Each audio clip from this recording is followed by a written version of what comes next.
Hai, hari ini aku pengen coba belajar dengan cara baru. Sebelumnya kenalin, aku Selma. Sekarang lagi fokus belajar juga terkait psikologi, tapi masih awal-awal. Justru karena masih awal itulah, ya intinya masih awal, masih beberapa bulan terakhir ini. Karena masih awal itulah, aku memutuskan untuk memulai menyusun strategi belajar baru. Why? Karena aku mau belajarnya aku ini bukan untuk nilai, bukan hanya, iya nilai bagus gitu. Kalau tujuannya nilai bagus, karena kan itu tanggung jawab kita. Tapi kalau sekedar nilai yang menjadikan tujuan, kayaknya kurang greget gitu loh. Artinya kebermanfaatannya bakal kurang.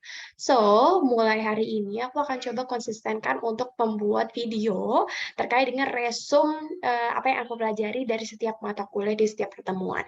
Kenapa? Jadi kan kalau aku belajar, aku nyimak, aku nulis, aku bikin mind map. Nah, ketika nulis, bikin mind map itulah aku akhirnya memutuskan untuk review. Nah, aku kan anak itu suka ngomong gitu loh, suka discuss. Cuma sayangnya aku nggak bisa paksa orang untuk discuss. Makanya aku coba untuk record. Dari record ini aku upload untuk bisa mengulang-ulang dari materi-materi yang mungkin nanti aku butuhkan.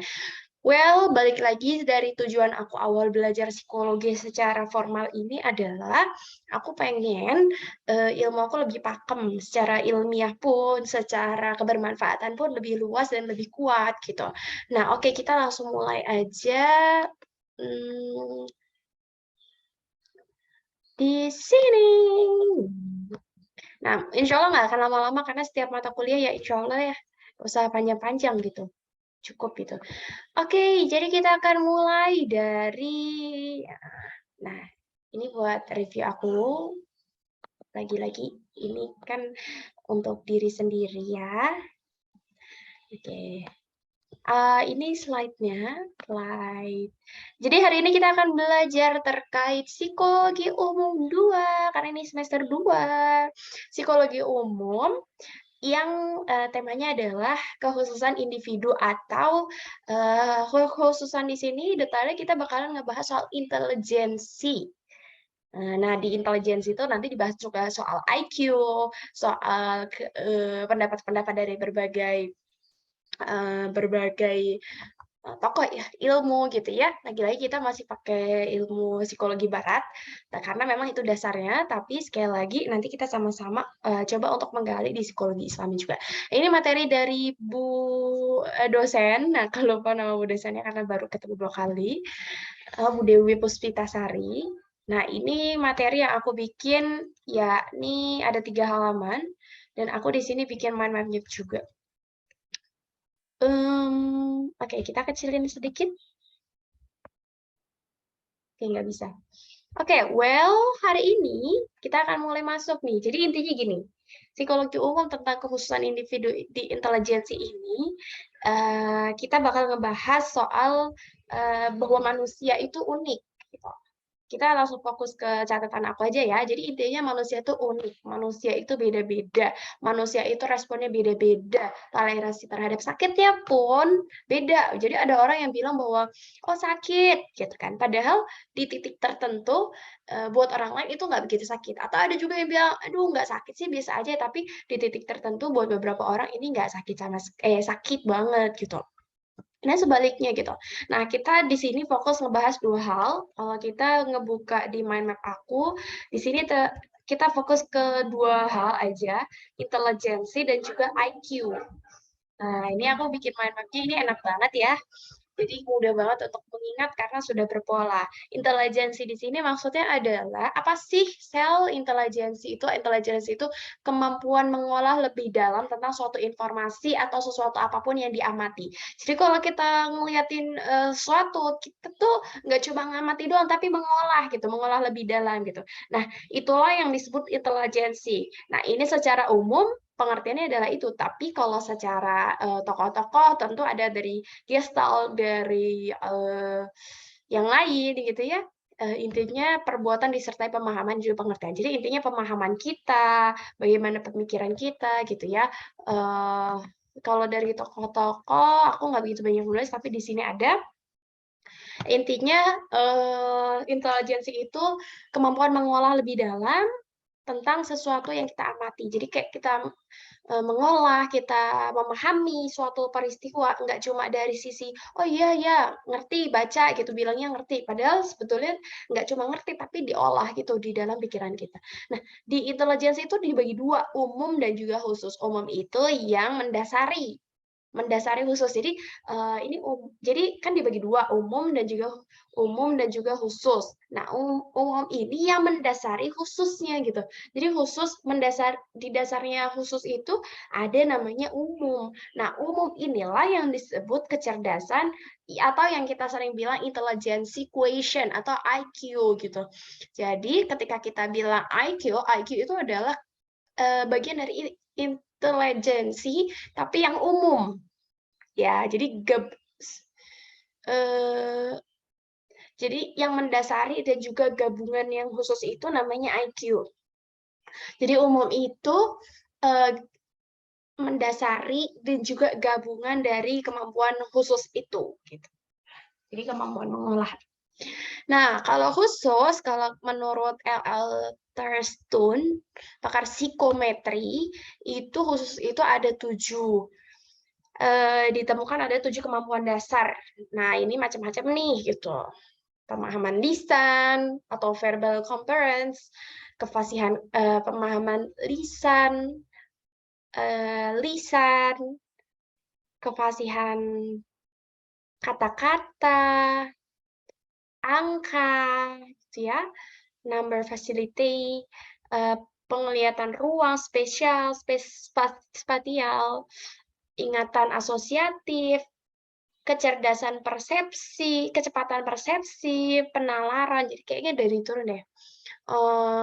Pemahaman lisan, terus pengolahan kata-kata, angka, terus kecepatan persepsi, pengolahan persepsi, penglihatan ruang, ingatan, persepsi, dan juga penalaran, reasoning. Gitu. Ini sebenarnya butuh diingat sih ini dan diulang, tapi ya udahlah bertahap. Jadi ada 7 yang aku ingat dulu ya. Pemahaman lisan, pengolahan kata-kata, angka, penghitungan angka, penglihatan ruang, udah 4 ya. Terus penglihatan ruang, habis itu ada persepsi, kecepatan mengolah persepsi, terus asosiatif, ingatan asosiatif, dan juga reasoning atau satunya pengamatan, penalaran gitu. Yeay, penalaran. Gue bisa ternyata. Penalaran atau kecepatan persepsi gitu ya. Ini masih di-record kan?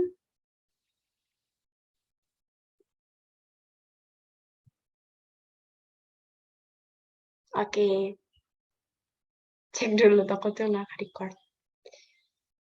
Oke.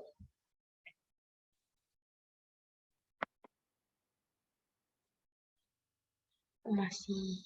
Terus, jadi 7-nya tadi ya. Terus, selain itu, kita bisa lihat lagi. Ini satu. Terus, tadi kan kalau umum itu kan gabungan khusus. Khusus itu ada 7. Kalau umum itu, yang disebut IQ tadi nih. Nah, IQ ini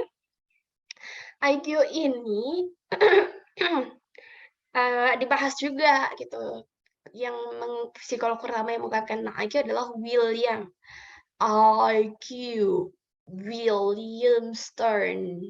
IQ, kita ingat-ingat IQ. Ini aku agak freak, nggak sekeren ngomong ketika di biasanya karena aku sambil mengingat, otak aku sambil berjalan gitu, sambil menyimpan memori gitu.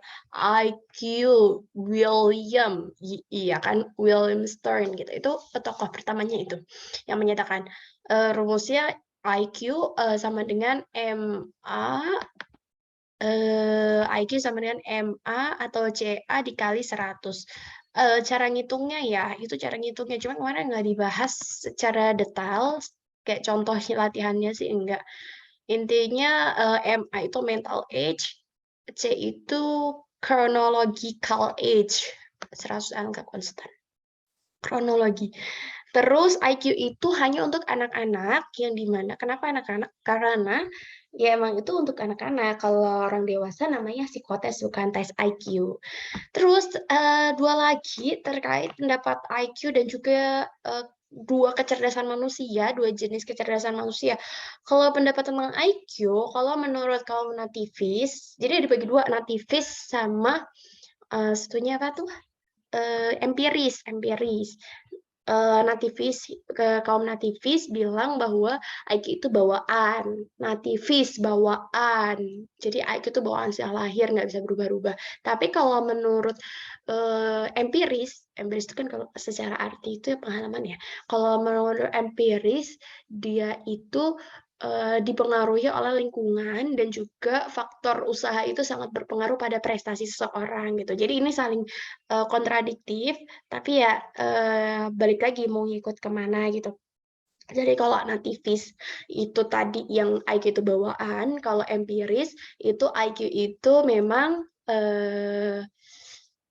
berdasarkan dipengaruhi lingkungan dan juga latihan juga. Terus kalau kita bicara juga terkait dengan dua kecerdasan manusia, menurut Raymond Cattell itu sih? Castle. Aku kebayangnya Castle apa? Faber-Castell. Raymond Cattell, dua kecerdasan manusia itu ada fluid sama crystalline. Iya, crystalline aku kebayangnya. Fluid sama fluid intelligence sama apa crystalline intelligence. Di fluid itu disampaikan bahwa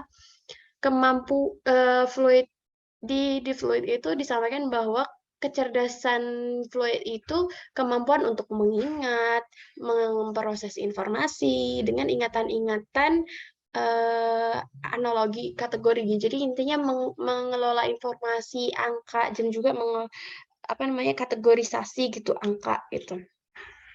Nah, terus perbedaannya yang kedua adalah kalau crystalline ini terkait dengan kita nemu masalah nih. Jadi kemampuan untuk mengelola masalah, jadi akumulasi informasi, akumulasi keterampilan, informasi yang digunakan untuk memecahkan masalah. Jadi, apa namanya, problem solving gitu loh.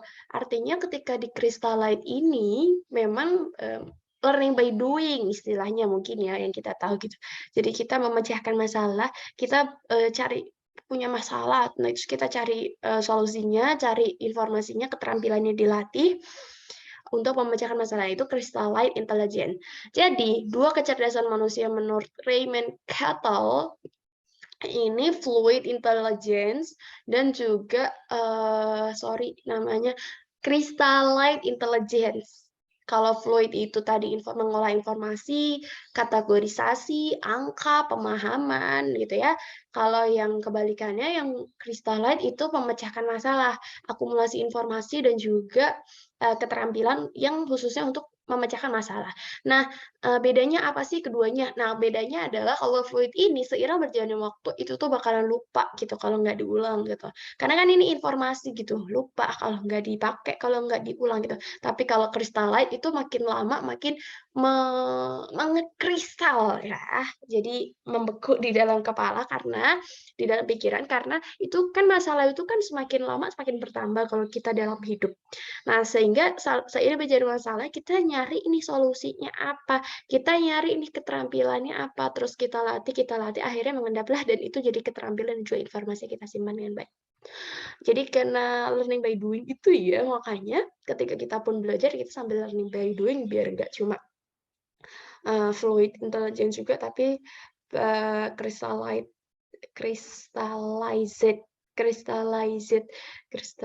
aku nggak tahu bacanya apa, intelligence. Gitu, terkait dengan kekhususan individu, semoga apa yang aku ulangi ini bermanfaat dan bisa tersimpan dalam memori jangka panjang aku. Terima kasih. Wassalamualaikum warahmatullahi wabarakatuh. Sampai ketemu di episode selanjutnya. Bye.